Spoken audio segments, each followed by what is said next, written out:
Continuamos hoy, amigo oyente, avanzando en nuestro estudio por el libro de Jonás. Estamos en el capítulo 2 de este libro, y ante nosotros tenemos un itinerario, como hemos dicho, que nos indica que el destino de Jonás todavía es Nínive. Él sale del pez y llega a tierra firme.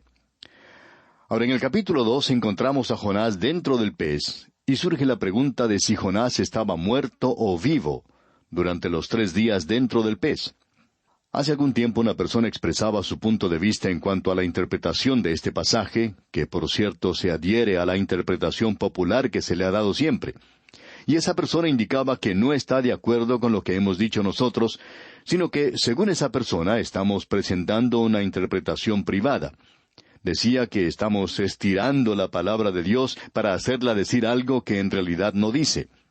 Y agregaba que el hecho de que Jonás viviera 3 días en el vientre del pez no causa ningún daño a la referencia que se menciona allá en el capítulo 12 del Evangelio según San Mateo, versículos 39 y 40. Luego este oyente dice que cuando Jonás estaba en el vientre del pez por 3 días y 3 noches, que entonces Jonás oró al Señor su Dios desde el vientre del pez. Él dice que Jonás se examinó profundamente durante esos 3 días. También esa persona decía que si uno interpreta ese pasaje de la forma en que nosotros lo hacemos, entonces podemos creer que el escritor no tenía el suficiente sentido como para colocar la historia en el orden en que ocurría. Se dice que se asume que Jonás estaba vivo. Bueno, nosotros no creemos esto, pero si usted quiere decir eso, pues usted está asumiendo más que lo que asumimos nosotros y esperamos que se dé cuenta de eso. La pregunta ahora es, ¿por qué? Y debemos decir que apreciamos mucho los comentarios de una persona así, y reconocemos que esa interpretación es la interpretación general y popular de que Jonás estuvo vivo por 3 días y 3 noches dentro de ese gran pez, y que pasó allí un fin de semana bastante cómodo, como si estuviera en un hotel o en un motel. Quizá no haya sido tan cómodo como los hoteles de hoy, pero por lo menos pasó 3 días y 3 noches allí vivo. Ahora, hace mucho tiempo en algunas iglesias en la escuela dominical se entregaba a los niños una tarjetita en la cual mostraban a Jonás dentro del pez. Allí tenía él una mesa, estaba sentado allí a la mesa, y en realidad no sabemos de dónde salió todo eso, pero así es como se interpretaba en ese entonces, y en realidad eso nos molesta un poco porque no sabemos cómo podían haber llegado a eso.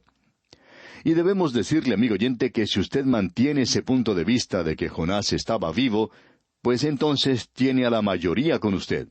Y también tiene a la mayoría de los expositores del libro de Jonás. Así es que se puede sentir muy cómodo cuando está así con la mayoría.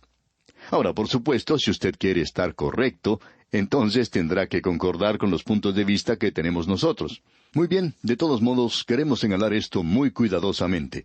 No es cuestión de si Dios podía o no podía mantenerlo a él vivo dentro del vientre del pez. Según nuestra opinión, Dios podía haberlo mantenido vivo. Pero la pregunta es, ¿lo mantuvo Dios a él vivo?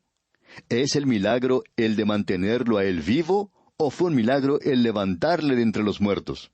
Ya que este libro ilustra la resurrección, opinamos nosotros que Dios le levantó de entre los muertos. No hay ninguna duda en cuanto al poder de Dios.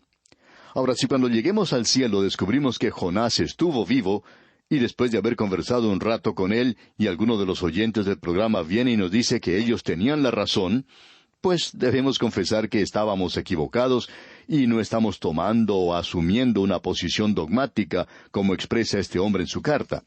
Ahora, una cosa que deseamos recalcar es que esto le da cierta munición a los jóvenes de hoy, y les da algo de qué asirse. Si usted pertenece a esa vieja escuela que mantiene ese punto de vista, no se enoje y quede irritado completamente con este punto de vista. Usted debe reconocer que esto es de mucha ayuda a muchos estudiantes. Ha sido el medio por el cual algunos han llegado a conocer al Señor Jesucristo como Salvador personal. Creemos esto personalmente. Creemos que es cierto, y no es un asunto de si el hombre puede o no vivir dentro de un pez.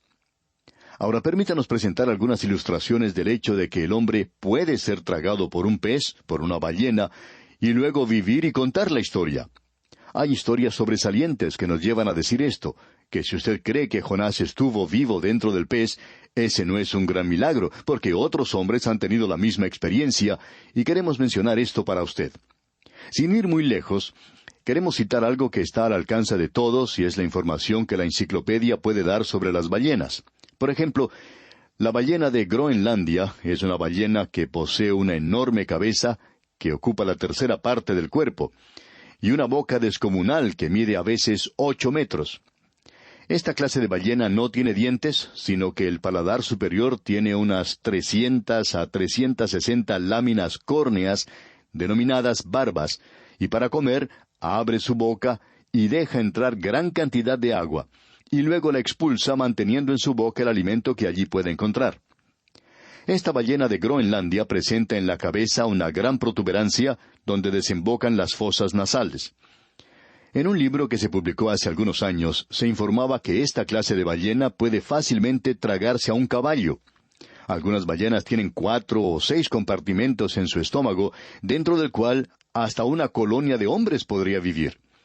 También existe otra gran ballena, la ballena sulfúrida, que como la ballena boreal habita en el Pacífico y suele encontrarse en las costas occidentales de América. Esta ballena se considera la más grande de todas las especies, no por exceder de los 30 metros de largo, sino por su mayor corpulencia. A veces estas ballenas tragan algo que les molesta, digamos, les da un dolor de cabeza, y cuando sucede esto, la ballena se dirige a la costa y allí se libra de aquello que le está molestando, como en el caso de Jonás. En un periódico se publicó un artículo que decía que un perro había caído de un barco al mar, y luego fue encontrado en la cabeza de una ballena 6 días más tarde, y aún estaba vivo y estaba ladrando. Existen más informes en cuanto a las ballenas. Se cuenta que se encontró un tiburón de 5 metros de largo dentro del estómago de una ballena. Se informa también que cuando la ballena está muriendo, desaloja todo lo que se encuentra en su estómago. Aquí tenemos otro informe, y es que el finado Dr. Dixon declaró que en un museo de Beirut, Siria, se encuentra la cabeza de una ballena lo suficientemente grande como para tragarse a un hombre ya maduro. Hay muchas historias que se relatan de ballenas que se han tragado a un caballo o a otros grandes animales que realmente es algo sorprendente. Esto nos demuestra que Jonás podría haber sido tragado por una ballena o por uno de esos grandes tiburones. Pero nos preguntamos si ha habido algún otro hombre aparte de Jonás que haya sido tragado por uno de estos cetáceos y viviera para contar la historia. Bueno, un científico francés escribió de un tal James Barclay que en una región cerca de las Islas Balcanes cayó al mar y sus compañeros pensaban que se había ahogado. 2 días después de haber desaparecido, los marineros atraparon una ballena. Cuando la cortaron, para sorpresa de aquellos que estaban trabajando, encontraron a su amigo vivo, pero inconsciente dentro de la ballena. Ese hombre sobrevivió a esa experiencia y ha estado disfrutando de muy buena salud después de esa aventura. Hay otro relato que nos cuenta la historia de un marinero inglés que fue tragado por un tiburón ballena. Cuando el barco en que se encontraba trató de arponear uno de estos grandes peces marinos, este hombre cayó al mar. Y antes de que pudiera ser rescatado, ese tiburón ballena se volvió y se lo tragó. 48 horas después de haber ocurrido ese accidente, el pez fue localizado otra vez y atrapado. Cuando ese tiburón ballena fue abierto por los marineros, encontraron dentro al hombre que estaba inconsciente, pero vivo todavía. Fue llevado inmediatamente a un hospital, donde se descubrió que solamente estaba sufriendo un choque nervioso. Y pocas horas después salió del hospital sin ningún problema. El relato de esa historia concluye diciendo que este hombre fue presentado como una atracción en un museo de Londres, pero que había que pagar entrada para poderlo ver. Se le hacía propaganda como el Jonás del siglo XX. En el año 1926, el Dr. River se encontró con este hombre y escribe que su aspecto físico era extraño. Su cuerpo no tenía nada de vello y su piel estaba cubierta por manchas color amarillo. Ahora, si 2 hombres pudieron existir por 2 días y 2 noches dentro de un monstruo marino como este, ¿no podría un profeta de Dios, bajo su propio cuidado y protección, sobrevivir después de una experiencia de un día y una noche más? ¿Por qué dudar entonces de la palabra de Dios? Ahora esto, amigo oyente, demuestra que un hombre puede vivir después de una experiencia así. Pero lo que esto hace es quitarle algo de lo desusado, de lo poco común de la experiencia de Jonás. Si estos hombres vivieron, entonces Jonás vivió. Tenemos entonces varios ejemplos, y puede haber otros más. Según se nos dice, hay informes de otros hombres que han sobrevivido también luego de haber sido tragados por un pez marino.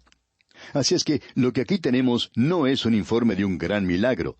Sencillamente es el informe de una experiencia singular que tuvo lugar. Personalmente creemos que es un milagro mayor el hecho de que Dios le resucitó a él de entre los muertos. Al regresar a nuestro texto nuevamente, queremos recordarle que lo que tenemos ante nosotros no es el caso de si Dios puede mantener vivo a un hombre dentro de un pez por 3 días y 3 noches o no lo puede hacer. La pregunta es si Dios hizo eso en realidad. ¿Qué es lo que se nos dice aquí? Bueno, observemos una vez más el versículo 1 del capítulo 2 de Jonás, que dice: Entonces oró Jonás a Jehová su Dios desde el vientre del pez.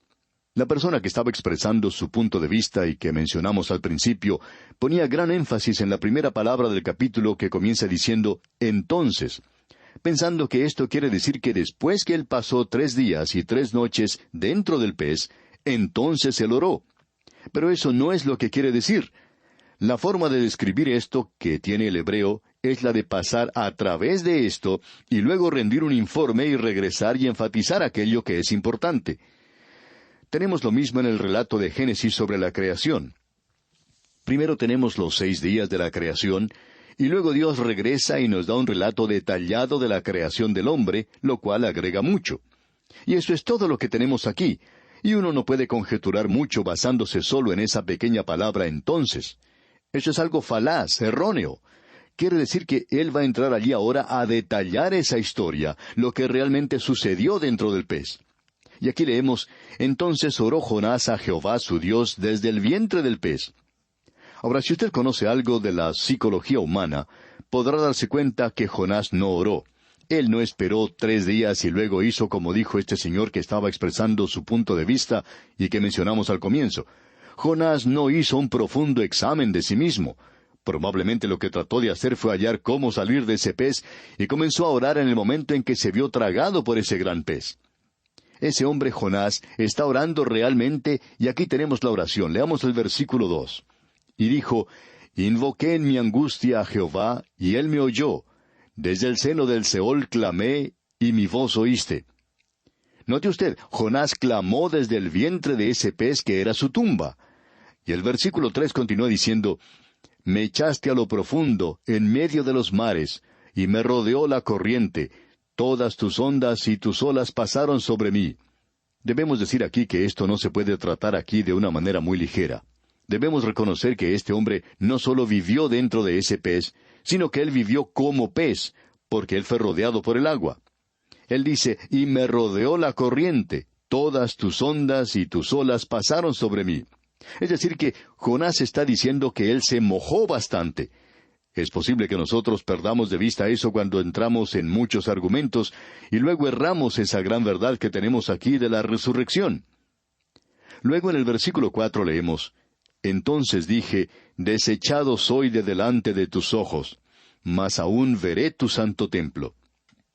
Él creía que iba a ser levantado de entre los muertos. Él había crecido estudiando el Antiguo Testamento y creemos que esto significa que en primer lugar, Jonás era uno de aquellos muchos en el norte que se dirigían fielmente a Jerusalén a adorar allí en el templo, porque ellos sabían que ese era el lugar para adorar al Dios vivo y verdadero. Es por eso que él dice, mas aún veré tu santo templo. O sea, Dios me va a levantar o a hacer resucitar otra vez. Escuchemos lo que él dice en el versículo 5 y pregúntese usted, amigo oyente, si esto es algo de un hombre que está vivo. El versículo 5 dice, Las aguas me rodearon hasta el alma, rodeóme el abismo, el alga se enredó a mi cabeza. Este monstruo marino había estado comiendo alga marina. Usted puede darse cuenta de lo que esto significa. Estas algas a veces tienen 8 o 10 metros de largo, y este monstruo marino tenía el estómago lleno de esto. Y Jonás dice, cuando yo estuve allá abajo, todas estas algas marinas se enredaron en mi cabeza. Quizá usted opina que él está describiendo una cama muy cómoda dentro de este pez, pero no creemos eso nosotros, amigo oyente. Creemos que él está tratando de decirnos que él fue a lo más profundo, por cierto. Notemos ahora lo que dice la primera parte del versículo 6. Descendí a los cimientos de los montes, la tierra echó sus cerrojos sobre mí para siempre. Eso es algo muy interesante, porque él relata que la tierra echó sus cerrojos. ¿A qué clase de cerrojo se está refiriendo Jonás aquí? A la muerte, por supuesto. De eso es de lo que él está hablando. Y el versículo 6 concluye diciendo, «Mas tú sacaste mi vida de la sepultura, oh Jehová Dios mío». En el día de Pentecostés, Pedro trajo ese mensaje.